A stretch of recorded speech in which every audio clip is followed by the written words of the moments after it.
My name's Sasha Pete, and I'm joined by a fantastic individual. This man tore up the NSL and also got the opportunity to represent the green and gold. I'm joined none other than the great Kris Trajanovski. Welcome, Kris, to this conversation.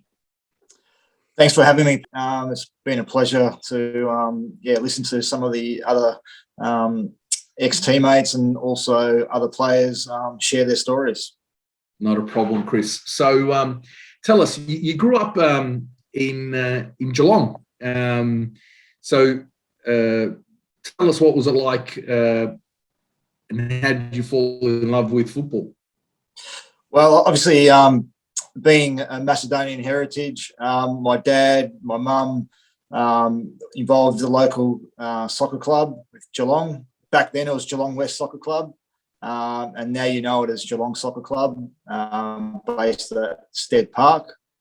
And so I was pretty much just been involved from about age of 6. And my dad, and he was like played in the resis and stuff like that, and also in the committee for a long time. So it was just that community-based club, obviously Macedonian based, and there was a community feel around the whole club. And I think it was just a get together for the people of Geelong. So and I just enjoyed playing, and just spent probably about 8 or 9 years there.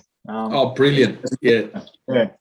So, and Geelong's doing quite well now. They've gone on to bigger and better things. So where did you gravitate to on the park when you were playing as a junior? Good question, actually, because when I was as a junior, I was a central midfielder most of the time, and just had a few stints up front. So so pretty much all my junior days at Geelong West or Geelong Soccer Club was in midfield, and it was only when I moved to other clubs and representative sides that I played as a striker. Okay, so and when did you make the decision to move from Geelong to come and play in Melbourne? So how did that transpire? Well, I was under 15s, and I sort of knew it was. I played in the under 14, under 15 state team for Victoria, and I knew that I had to start playing in the back then in the better competition in Melbourne. With Geelong, like I said, we're in a probably in the lower level.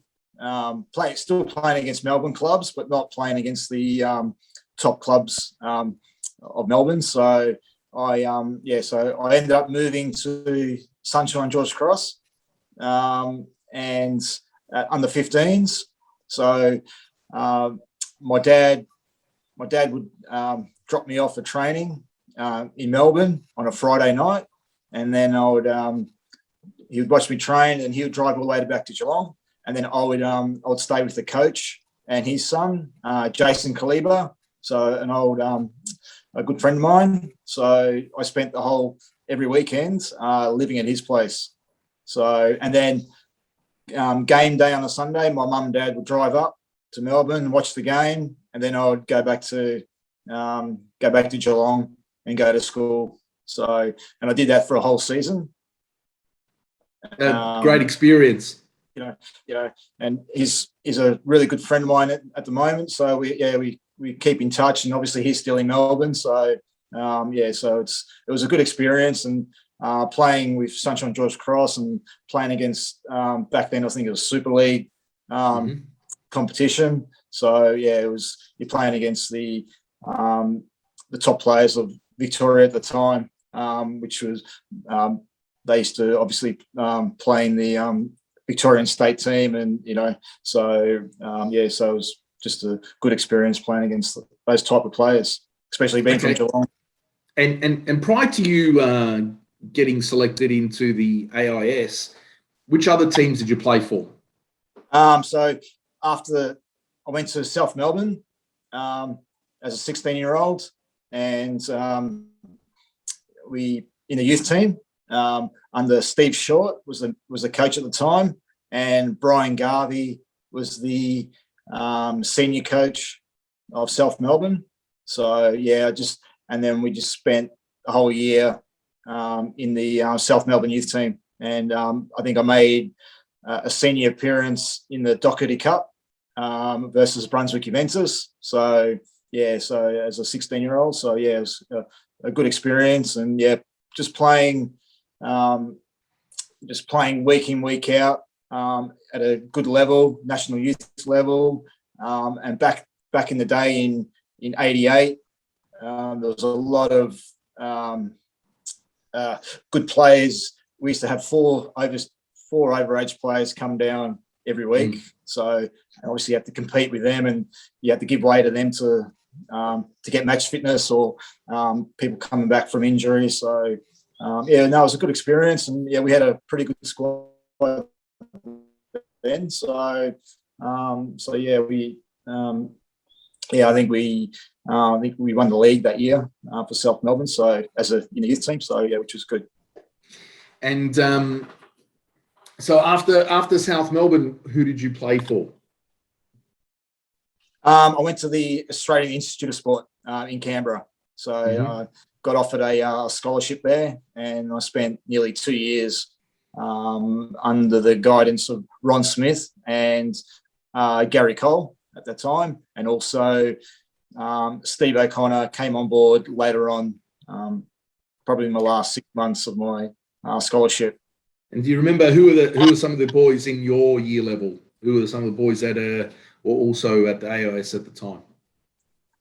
Back then, we had Robbie Stanson, former obviously manager of he's assistant manager of Sydney FC. Steve Corica.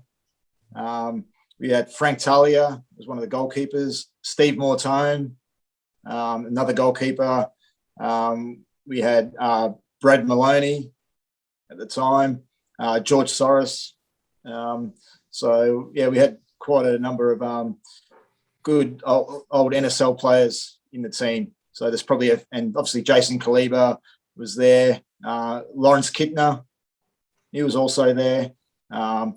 And a bloke also called Sonny Seven. You might have heard of Sonny back in the day. So yeah, so it was pretty good squad. Yeah. So the great ability to as a finishing score where you're playing against men, the opportunity to play against men with the top talent in the country. And was it from the AIS that you went to Preston? How did that transpire? During my time at AIS, I had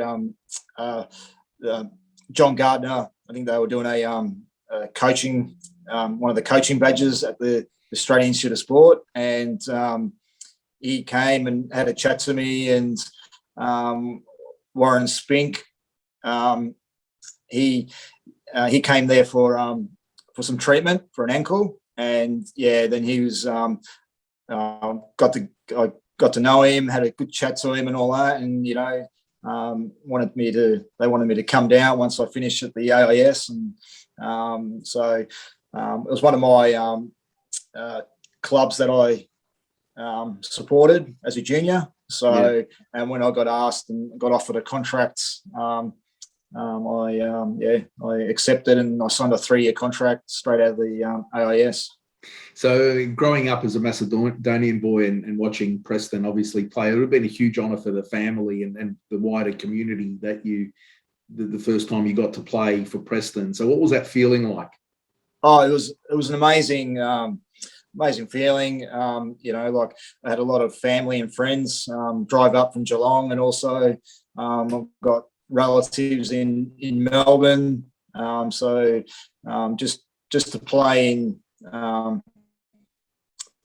for Preston at that time, it was obviously an honour, and to play with former Socceroos and some really top talent in this country. It was just it was a good experience, and unfortunately we ended up getting relegated in year 3, and then it was unfortunate circumstances at the time, but so I think I sort of moved on to Sydney Olympic after that. Yeah. So why Sydney Olympic? So did any other clubs come calling? Not. I think it was only, like I said, Sydney Olympic. I spoke to them and they were very keen. Bertie Mariani was the manager at the time, and he was. I think he said to me that he wanted to sign me from the AIS. Okay. To go to Marconi back in the day, and then that's where I just they came calling, and I had one of my ex-teammates from the AIS, George Soros. He was a teammate of mine, so I sort of knew him, and I ended up staying with him for a couple of weeks until I found the place. But it was an experience. Moved to Sydney, so it was quite enjoyable at the time. Okay. And so you had a pretty good season there. You featured regularly as part of that Sydney Olympic squad. It wouldn't be the last time you played for them, but you got an opportunity to go overseas. So how did that transpire? I got a phone call after that season at Sydney Olympic, my first one, going to Hong Kong. And it was Alan Rees. He asked whether we could go over there, and I think to play for Happy Valley, and also David Clarkson, which he was such a good bloke and a top player. So we just so we went over there, and I actually lived with Clarkie on Discovery Bay there on Lantau Island. So, and that was an eye opener for me, living overseas, and and just playing, playing with they're professional players and stuff like that. Whereas where we came from, it was sort of still semi-pro. So, but it was an awesome experience, and just to get them out of the relegation battle, which was very pleasing. So it's your first taste, obviously not your first taste as a full-time setup, because the AIS would have framed that as well, but now you're getting paid to do what you love, so it's a real experience, and now you're a fully fledged footballer. By this time you've already represented Australia at under 20 level. Walk us through that selection process of how, I think you guys went, was it to Portugal? Was that? That was okay. The World Cup was in Portugal, so in '91. So walk us through that that selection process and lead the camps leading up to that under 20 squad. So I take it you're in the vision there because of the AIS, the time at the AIS, and obviously the ability then to play National League. So who were some of the other people as part of that under 20 squad? It all started obviously being at the AIS, and I think being recognised and having camps there. So I think it was probably a 2-year period from the first camp up until the actual World Cup in Portugal. It was, like I said, it was probably 2 or 3 camps to start with, and then the first squad got picked. You're obviously playing games and then touring overseas, and then prior to the World Cup qualifiers, which are in Fiji. So we spent a couple of weeks there qualifying for the next stage. I think we won every game quite comfortably in the end. Back in the day, like I said, we had players such as Matthew Bingley, obviously Paul Ocon, Mark Babbage, Tony Popovich, a couple of Melbourne lads, Robbie Stojcevski and Robbie Spozevski. So Sasha Pete was also there, Brad Maloney, Robbie Stanton. So quite a number of, obviously David Seal was also involved. So he was my strike partner for a couple of years there. So once those qualifiers started, we got through that, and then we had to go play the next stage to qualify for the actual World Cup, and that was we had to go play against Israel. Mm-hmm. But luckily for us, we couldn't travel to Israel because of the war. There was a war in I think the Balkan War or something. So we couldn't. We weren't allowed to security and safety. So Israel ended up flying to Sydney, and we played our home and away leg at the Sydney Football Stadium. So when we qualified, we beat them in the second leg. I think I scored one of the goals to qualify for the World Cup, and I think there was a few offside decisions that went our way. I recall. So it was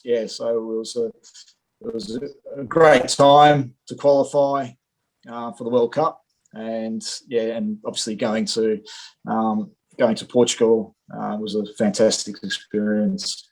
I think you guys ended up losing to Portugal, who went on to do quite well in that tournament. What was the feeling like once you got across to Portugal? Oh, look, we spent a couple of weeks in Holland preparing, just playing against local sides in Holland, training every day, just preparing. That was quite full on. Probably it was a good tournament, but at the same time, it was probably personally for myself, it wasn't very. It was. I had a few issues with Les Scheinflag at the time. So pretty much I played every game right up until that game, and then for some reason I was left out of the squad, or out of the starting out of some of the practice matches and stuff like that. So so I'm not sure what was going on there, but it wasn't the best experience leading up to a major tournament. As an 18-year-old, so I was a bit disappointed with what happened over there, but you sort of move on and get on with it. So, but we, like I said, it was playing my first game over there. It was against Egypt. So, and started my first run, and I ended up scoring the winner, which was a fantastic achievement. And just and my family watching it in Geelong. And I remember there's a big spread in the Geelong Addy with my mum and dad and my sister and all that. So so it was nice for them also, representing the people of Geelong. Yeah. So we'll sort of shift gears. So you're in Hong Kong, and then you play.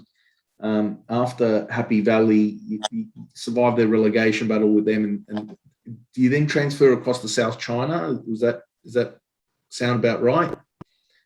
Yeah. So after that short stint with the Olympic, I had 1 year in a Sydney Olympic, and then I went back to South China, and and also, like I said, with Dave Clarkson, he was there, and also Robbie Ironside. Okay. So I sort of came over there. I was a bit late for pre-season. I ended up going to the '94 World Cup and watching half a dozen games over there. And I think I drank a little bit too much, and a bit overweight turning up to pre-season. So, but that was quite a good experience. And very professional club, South China. They had their own little stadium and training facilities, and it was. How many people would come to watch a typical game there in that Hong Kong league? Probably 2,000 or 3,000 at a certain stadium. Probably maybe a few more. Probably about. It depends who you played, and if you played some of the other bigger clubs, would play at the Hong Kong Stadium, the national stadium there, and I think we had about 28 to 30,000 a couple of games there. So okay. Into the big clubs, so that was quite an experience, and it was very good to playing big crowds. Was it a natural? So after you finished with playing in Hong Kong, was it natural progression to come back to Olympic? Yeah, I still had came back, and I ended up. I knew at the time Steve Darbie. He was the assistant coach, and David Ratcliffe the obviously he was the head coach at the time, and also. Because I was only on loan to South China from Sydney Olympic, so I naturally had to go back to Olympic, and ended up signing a couple of year deal there. But that was when we played. I think it was 32 games in the league. I think we played each other 3 times or something. So yeah. And for me, this is probably your most prolific years. From memory, where you really, really turned it on, and sort of during this time between, let's say, the mid to late 90s, where you really, really had an impact. You also then were represented Australia and got full cap Socceroos. I mean, against lesser nations, but nevertheless, you really scoring a plenty. Maybe a goal every other week. So what was it like? Did you feel like you came within yourself at this time? Yeah, definitely. I think that year in Hong Kong, probably sort of I grew got a lot of confidence, playing against some good players over there, and just probably learning to cope with some good players and stuff like that. But to me, that was probably my best years as a player. Like I said, just regularly scoring, and also plus we had a pretty good team at Olympic in my first year there, 95, 96. So some top talent there, and a lot of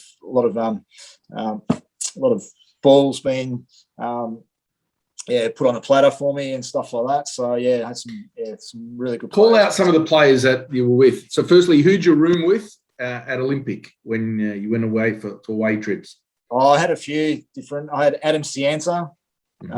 He was one of the defenders, very good player in his time. Also, Milan Blagojevic was at the club at the time. So we had Dave Barrett. He was our captain. We also, at the time, had George Soros there. Kimon Taliadoris was also at the club. Normie Tomei, Peter Tskenis, Nick Meredith, Walter Ardone was also there. So Some Robbie Ironside, he was also there. So some good players at the time. A lot of experience in the National Soccer League. So, and so you were. Tell us how you got called up to the Socceroo camps that you were. I think in the 3 games that you played, you ended up bagging goals in all of. In the number of the games that you played for Australia, I think you'd have to be one of those people that I think you scored like 3 hat tricks or something like that. Really uncanny stat. I mean, it's probably not going to be repeated given the fact that we now don't qualify through Oceania. But walk us through how you were getting selected as part of those camps and what led up to that Australian Socceroo selection. We had I think it was 96. We had a camp in Sydney. Got invited. It initially started with the True Blues International Traveller Series. Right. Yeah, interestingly, I actually watched that a couple of weeks ago, and it was like the locals versus the foreigners. Is that the one? Yeah, that's correct. Yeah. And the local boys played in blue, and then the foreigners, the Socceroos they were playing in red. It was like a very interesting sort of concept. Yeah, that's right. Yeah. So it started with that first, and then from there, I think we there was a camp in Sydney, and then it was a week camp, and then got selected to represent Australia, and we went over to South Africa for the 4 Nations tournament versus South Africa, Ghana, and I think it was the Republic of Congo. So and that was my first taste of senior international experience. So that was like I said, very that was an eye opener too, going to South Africa, and that was a good experience. I think the first game was against Ghana, and I didn't just on the bench, didn't come on, and then we played South Africa in Johannesburg, and then I made my debut against, I think it was the Republic of Congo. So I think we won 4-0 or something like that. So that was it was a great moment. Represent Australia at a national senior level. And that so obviously you're in a group where maybe some of the countries are below our standard, but some of those African nations are quite talented. So how did we fare in that tournament? I think we beat Ghana 2-0 first game, and I think we lost to South Africa. I think it was 2-1 or something like that. That was pretty much a full stadium against South Africa and all that, and that was and obviously we beat Republic of Congo 4-0. So yeah, good. So it's during this time now you're playing for Olympic. You're doing really well. You're scoring plenty of goals. You're sort of there or thereabouts for Australian selection. Talk to me about the move from New South Wales. So you're a Geelong boy. Happily travel to Melbourne to play in the Super Leagues. You have this taste to go to the AIS, and then sort of that shift in countries to go to Hong Kong. So why Adelaide City after Olympic? What happened was I had talks with Sydney Olympic to stay there and stuff like that, but it was just different management at the time. And I don't think we knew who the coach was going to be. and then I think just playing with Milan Ivanovic and Alex Tobin in the Socceroos, and also Jason Petkovic and Damien Murray. I think that was and also just talking to them, and I think it just sort of persuaded me to go there. I flew to Adelaide and had talks with them and stuff like that. And yeah, I thought just the way they play, and some good players, and thought I might be a good move for me. But only lasted a year. And then, like I said, Zora Matic came in for the second year, and then they wanted me to stay for another year. But at the same time, I think Frank Farina was appointed manager of Marconi. Okay.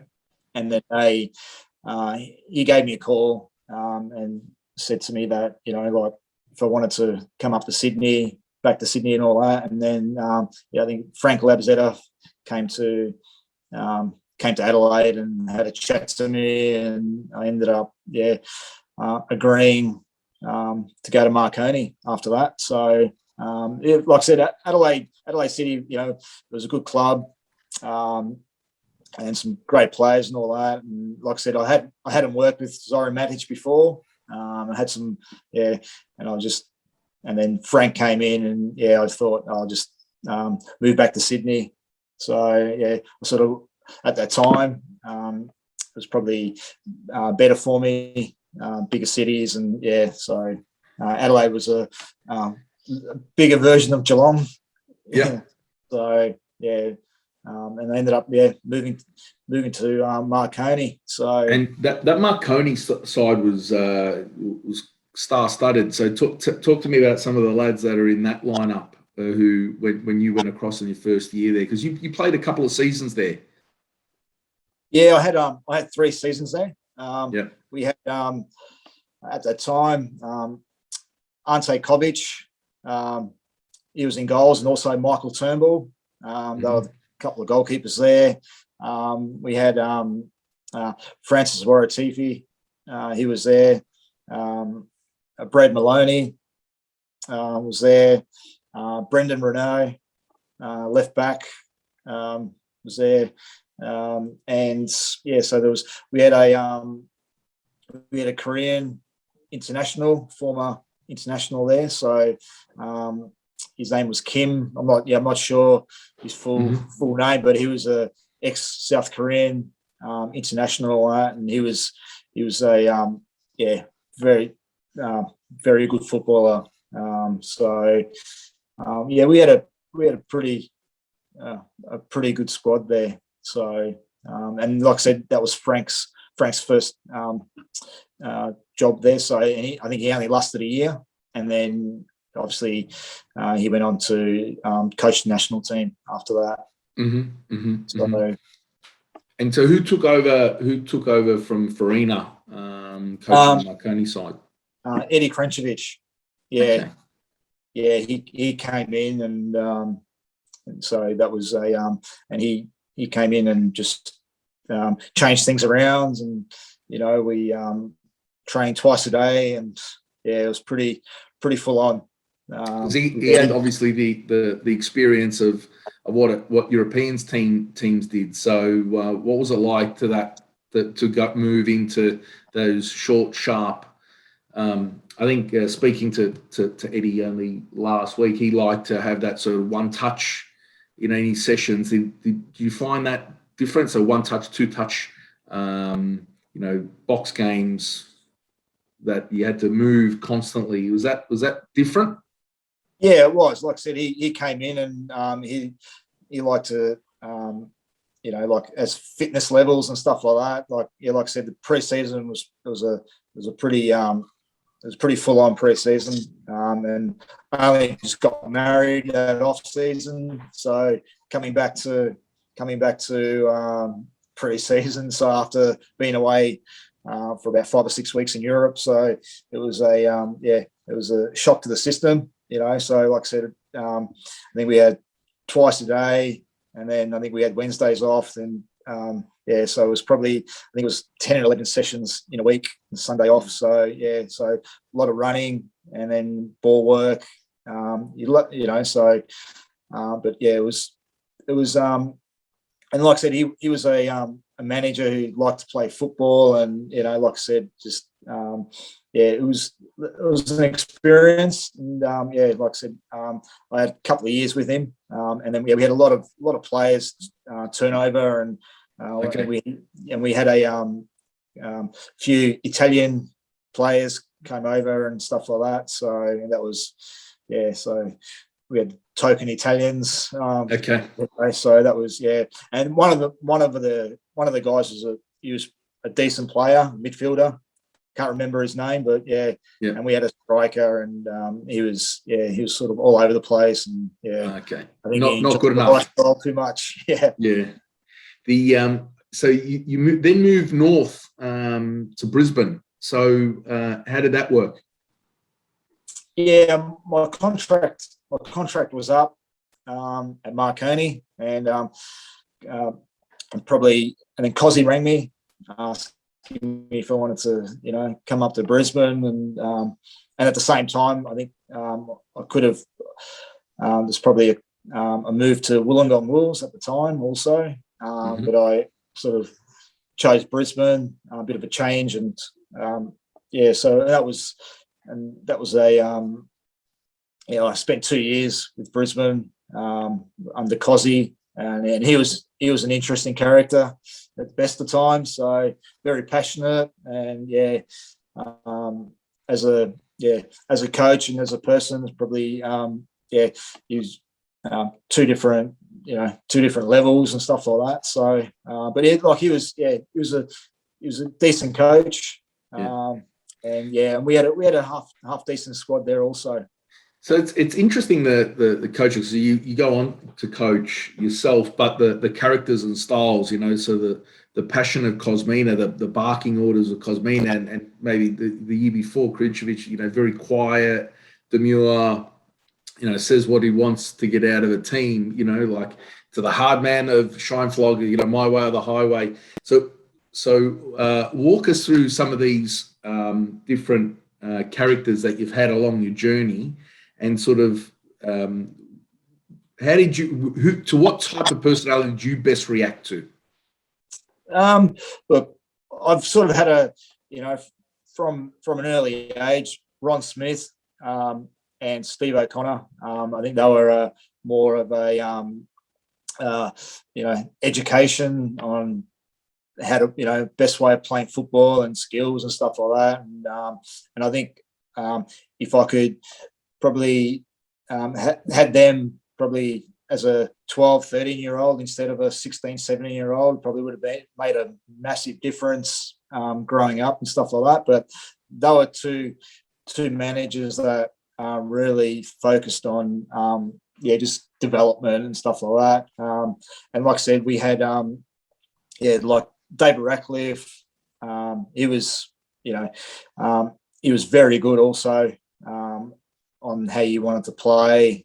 And he could bark orders too when he got angry. Typical defender, and obviously Cozzy, he was pretty hard at times. And obviously Eddie was more relaxed, and put you just sort of taught you a bit more patient and stuff like that. So, but there was there was a lot of differences in some of them, but end of the day, I was more of a confidence player, and and probably I worked when everything was going well, and the managers and could see that as I got older, I sort of you sort of learn to deal with it, and it's just end of the day, it's just you go out and play. And whatever they say, it's just, it's set at the moment and you move on. So you get another opportunity to go overseas to Singapore. So how did that transpire? I I got a phone call from Steve Darbie. He Okay. was the connection, obviously your connection at Olympic. So what was Steve Darbie like as a manager? Yeah, he was very good. As being a striker, and obviously he's an ex-goalkeeper. We used to do a lot of drills and stuff like that, and he did a lot of research and went over to some of the big clubs in Europe and see how they trained and what they did, and he brought it back to Olympic that year, and it was more of a short and sharp training sessions instead of getting flogged all the time. And I think at that time, I think a lot of the big clubs used to work like that. And he was very good, and just get on really well with him. And it's just a very knowledgeable type of coach. And then like I said, he rang me and said there's an opportunity to go to Singapore, and I spent, like I said, my contract was up at Brisbane, and I thought I'll just go over there and have a bit of a crack at it. So, but I think I lasted. I was there for 3 months. My wife, she was pregnant with our first child, and so I flew back to Adelaide for the birth, and then flew back again. So it was a good experience over there. Money issues, last thing you want is not getting paid, and and pretty much I was owed like a couple of months' wages, and then played the last game of the season, and had to go to the FA, and spoke to one of the Singapore Times, one of the reporters. Okay. They were about to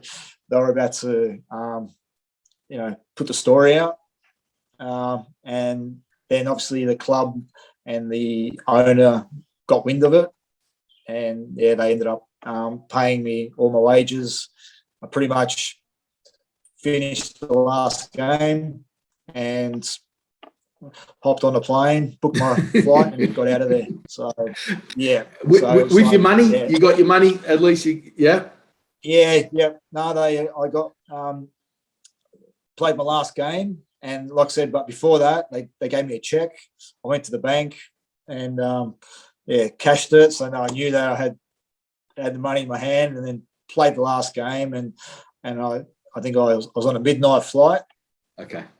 And I just played the last game, and I remember asking the coach to take me off for about 20 minutes to go. I came off, and I took my boots off, walked to the dressing room, had a shower, had a taxi waiting. Done. And I just done and dusted, just gone. Yeah. So you got the birth of your firstborn. Obviously, now you've settled in Adelaide, but you then ended up playing in Melbourne after your time in Singapore. I think was it for Melbourne Croatia, Melbourne Knights? Is that right? Yeah. Went back to moved back to Melbourne, and moved to Geelong. Just with my dad, and then I just signed for the last 3 months of the season, Melbourne Knights, and that was the last year of the old NSL. So and Ian Dobson, he was the manager, the coach at that time, which I'd worked with at Preston previously. So so that was just needed someone experienced as a striker. They had quite a few young players coming through at the time. So so I signed a short-term 3-month contract with Melbourne Knights. So that was quite enjoyable to play under Dobbo again, and obviously playing with Andrew Marth, with Stabber. So that was it was nice to just finish off the old NSL career in Melbourne. Okay, so At this time, you're how old are you? You're I think I was about 32. okay. Something like that. Yeah. But it's not the last time you lace up the boots. So you keep on playing for a number of years after that. Obviously down the leagues, but 32 playing at a competitive level, it's not easy. You're always fit as a player. Obviously, you said that there were times that you went overseas and came back too heavy for pre-season, but once you got back into the swing of things, you're always a very talented player. What would you say that your greatest attributes when you were playing? I'd probably say, obviously, hard work. Also, probably my first touch, and just playing, holding the ball up, and just playing simple. Sometimes players overdo it. And just you play simple, and when you need to get out of trouble, that's when you recognise when you need to obviously dribble or get out of situations and stuff like that. But also just knowing where, as before I received the ball, I sort of always had 2 or 3 options, and that's I think that's a key as a striker, knowing as the ball's coming to you, if you got option 1, 2, or 3. Sometimes a lot of players these days, are all focused on one option and not, so that was sort of I knew before I received the ball, who I was going to obviously lay it off to or pass to, or if I had to control it. So it was as I got older, I sort of got better at it. I thought. So yeah. So you played for a number of other clubs, like I said, once you finished off at NSL. So for another 5, 6, 7 years, is that so? Until you ended up becoming a player. Was it a player coach at Adelaide? Yeah. So after that year at Melbourne Knights, I sort of moved to Whittlesea Stallions in the Premier League in Melbourne, and then had 1 year there, and then that's when I moved to Adelaide with my wife. So we sort of after the Whittlesea Stallions, I ended up moving to London with my wife and daughter. So yeah, and sort of got a job up there in London. So, and the plan was to do my coaching badges in Europe, and I ended up getting offered to coach in a guy was setting up soccer clinics in London. He was setting up four soccer areas, and I was going to look after one of them, and I ended up had to, like I said, I agreed to coach these clinics and stuff like that when I was over there, but my wife ended up falling pregnant with child number 2, and then we made a decision to move back to Adelaide. Okay. So, and like having 2 kids, and at that time we decided to choose Adelaide due to my wife's parents being in Adelaide, and my dad was on his own in Geelong. So, and yeah, I think my wife just needed that family support. So, and that's where we ended up moving to Adelaide, and that's when I ended up signing for White City.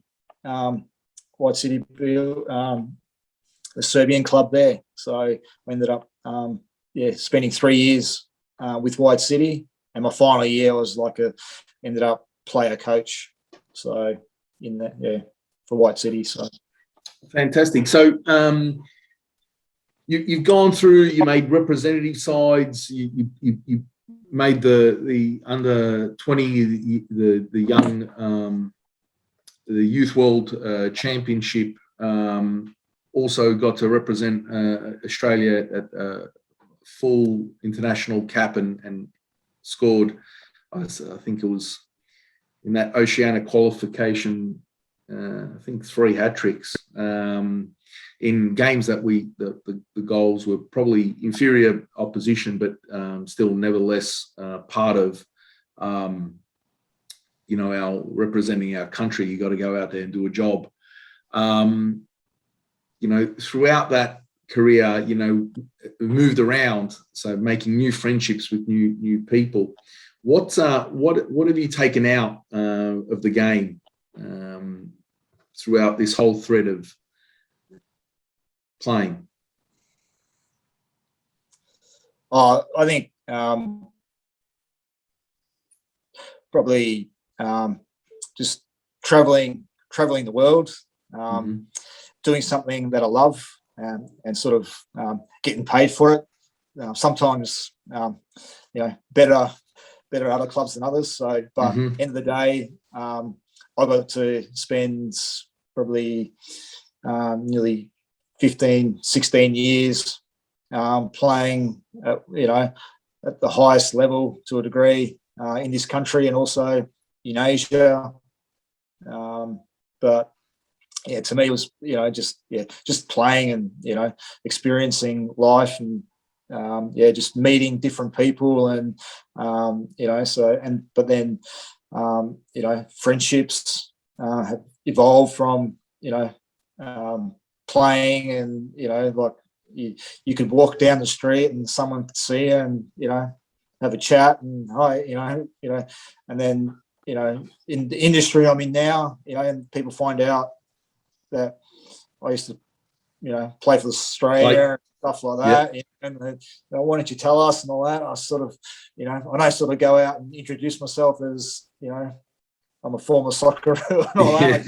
So, but yeah, just to me, it's just, just traveling and just doing what I love, and that was just playing football and just going out there and just and putting on the show to a degree, and just an awesome experience. And obviously you had some good times and some low times, but that's professional sport for you, isn't it? So you can't please them. Yeah. And what advice have you got for that sort of, the 15, 16, 17, 18-year-old boy or girl that's trying to make that transition from, from youth development into senior football? What advice do you have for them? I would just say, work hard, listen to your coaches, and identify what your weaknesses are, and and work on them. At training, you talk to your coach and say, oh look, whatever my weakness is, that training session, I'm going to work on that, and just keep plugging away until you get better, and just also continue to work on your good things, but on your strengths, but at the same time just recognizing what you need to work on, and just and probably the biggest advice I got from my old man back in the day as a 15-year-old was, if you lose the ball, just make an effort to try to win it back. 9 times out of 10, you won't win it back. But from people watching from the stands, they'll recognise that he doesn't just stand there. And I did that once with my dad, and he had a chat to me, in the car when I was at South Melbourne, and said, you lose the ball, you just stood there, and instead just go out, try to win it back, So, and that's probably the best advice I've had, and I always pass that on to any young kids out there. So it's just, you lose the ball, make an effort, So that's that's probably simple but fantastic words of wisdom. Thank you so much, Kris Trajanovski, for your contribution to Australian football and this conversation. Thanks a lot, Sasha, and appreciate what you're doing, and it's nice to hear other stories from other great players, and so keeping like I said, you get moved on a bit, and non-relevant, but it's quite good to see what you're doing is fantastic, and keep up the good work. Oh, cheers, Kris. Hey guys, we've come to the end of this episode. Thank you so much for watching. I really appreciate you taking the time to listen to our wonderful guest. If you like this type of content and would like to see more, how about you hit the like and subscribe button, and have a fantastic day.